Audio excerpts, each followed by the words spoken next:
Kapten Timnas Indonesia Jay Itzes belak-belakan mengungkapkan keinginannya untuk mengajak Rizky Ridho bermain bersama di Eropa. Jay Itzes pun secara terbuka mengungkapkan kekagumannya terhadap sosok Rizky Ridho, rekan setimnya di skuad Garuda. Menurut Bang Jay, Rizky Ridho memiliki kualitas untuk berkarir di Eropa.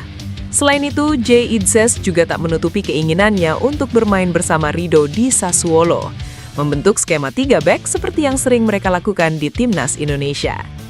Hal ini disampaikan Jay Itzes dalam wawancara siaran langsung kanal YouTube Hanif Thamrin pada Minggu malam WIB. Dalam salah satu wawancaranya, Hanif Thamrin pun menanyakan Jay Itzes siapa pemain yang paling ia idamkan untuk bergabung di Sassuolo. Ia justru memilih Rizky Ridho menjadi salah satu pemain yang ingin dia ajang bermain di Eropa. Sebelumnya, Jay Itzes memang sempat mengungkapkan keinginannya membawa Rizky Ridho berkarir di Eropa. Ia pun menegaskan bahwa Ridho merupakan pemain yang sangat baik dan memiliki potensi yang besar. Jay Itzes mengaku penasaran bagaimana Rizky Ridho berkembang ke depannya ketika bisa bermain ke benua biru.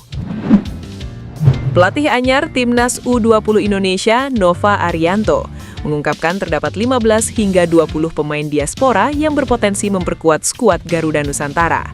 Nova menyatakan bahwa jumlah tersebut masih merupakan data mentah yang perlu dikurasi lebih dalam terkait latar belakang dan gaya bermain masing-masing pemain. Pria asal Semarang itu menegaskan akan melakukan seleksi secara mendalam dengan menonton video permainan para calon pemain untuk menyesuaikan dengan kriteria yang dibutuhkan timnas. Nova menjelaskan bahwa pihaknya akan berkomunikasi dengan Direktur Teknik PSSI, Alex Wiers, untuk mempersiapkan beberapa pemain diaspora yang akan dipanggil. Kesempatan untuk melihat kualitas pemain diaspora ini akan dimanfaatkan pada agenda FIFA Matchday yang akan berlangsung pada bulan Maret mendatang. Mantan pelatih Timnas U17 Indonesia itu juga memastikan akan ada penambahan nama-nama baru untuk pemain diaspora dalam skuad yang akan dibentuknya. Nova mengakui bahwa beberapa nama yang masuk ke dalam daftar pemain adalah berkat usulan dari Simon Tahamata selaku kepala pemandu bakat tim nasional. Ia mengaku belum banyak mengenal pemain-pemain diaspora tersebut, namun merasa bersyukur dengan kualitas pemain yang cukup baik. Penambahan pemain diaspora ini diharapkan dapat memperkuat posisi Garuda Nusantara dalam menghadapi turnamen penting, seperti kualifikasi Piala Asia U20 2027. Agenda utama yang dituju Garuda Nusantara adalah lolos ke Piala Asia U20 2027 yang akan digelar di China. Calon pelatih kepala Timnas Indonesia, John Herdman, diketahui melakukan pertemuan dengan salah satu pemain keturunan yang berkarir di Liga Inggris, yakni Pascal Struijk. Pertemuan ini menandai langkah awal dalam proses pendekatan untuk menaturalisasi bek tangguh milik Leeds United tersebut. Struijk merupakan pemain berdarah Indonesia yang saat ini masih aktif membela klub asal Inggris dan dikenal memiliki kualitas permainan di atas rata-rata. Jika proses naturalisasi berjalan lancar dan Struijk resmi bergabung dengan skuad Garuda, maka ia disebut-sebut akan menjadi pemain termahal yang pernah membela Timnas Indonesia. Nama Pascal Struijk memang telah lama masuk dalam radar PSSI sejak era pelatih sebelumnya. Langkah ini dinilai sebagai bagian dari upaya serius federasi dalam membentuk timnas yang lebih kompetitif di level Asia dan internasional. Dalam beberapa musim terakhir, Struijk menunjukkan performa konsisten bersama Leeds United. Meskipun timnya sempat terdegradasi dari Liga Premier Inggris, kualitas pribadi pemain kelahiran Belgia tersebut tak luntur. Ia tetap dipercaya menjadi starter di lini pertahanan dan mencatatkan menit bermain tinggi, memperkuat posisinya sebagai andalan di klub. Jika Struijk benar-benar dinaturalisasi dan bergabung dengan timnas, maka ia tidak hanya memperkuat lini belakang skuad Garuda, tetapi juga menambah nilai pasar tim secara keseluruhan. Dengan nilai pasar yang diperkirakan mencapai jutaan euro, Struijk dapat memberikan dampak signifikan dari segi kualitas permainan maupun daya tarik internasional Timnas Indonesia. Konfederasi Sepak Bola Asia atau AFC resmi meluncurkan AFC Nations League, turnamen anyar untuk level tim nasional di kawasan Asia, yang ke depan juga akan diikuti Timnas Indonesia. Ajang ini dirancang untuk memberikan wadah pertandingan internasional yang lebih rapi, terjadwal, dan memiliki tingkat persaingan yang seimbang bagi negara-negara Asia. Peluncuran AFC Nations League menjadi respons atas persoalan yang kerap dihadapi tim nasional Asia dalam mencari lawan uji coba yang setara. Tingginya biaya operasional serta rendahnya nilai kompetitif pertandingan internasional selama ini dinilai mengurangi makna laga persahabatan, sehingga AFC berupaya menghadirkan solusi jangka panjang. Kedepan, seluruh pertandingan AFC Nations League akan masuk ke dalam kalender resmi FIFA, dengan edisi perdana dijadwalkan mulai bergulir pada Maret tahun depan. Format kompetisi serupa sebelumnya telah lebih dulu diterapkan di Eropa. Sekretaris Jenderal AFC Datuk Seri Windsor menegaskan bahwa kompetisi ini dihadirkan untuk menjamin kontinuitas pertandingan internasional yang berkualitas bagi seluruh asosiasi anggota. Selain nilai teknis dan kompetitif, AFC juga menilai turnamen ini memiliki daya tarik tinggi dari sisi komersial. Teka-teki pelatih timnas Indonesia pengganti Patrick Kluivert mulai terungkap. PSSI disebut segera mengumumkan John Herdman sebagai pelatih baru pasukan Garuda.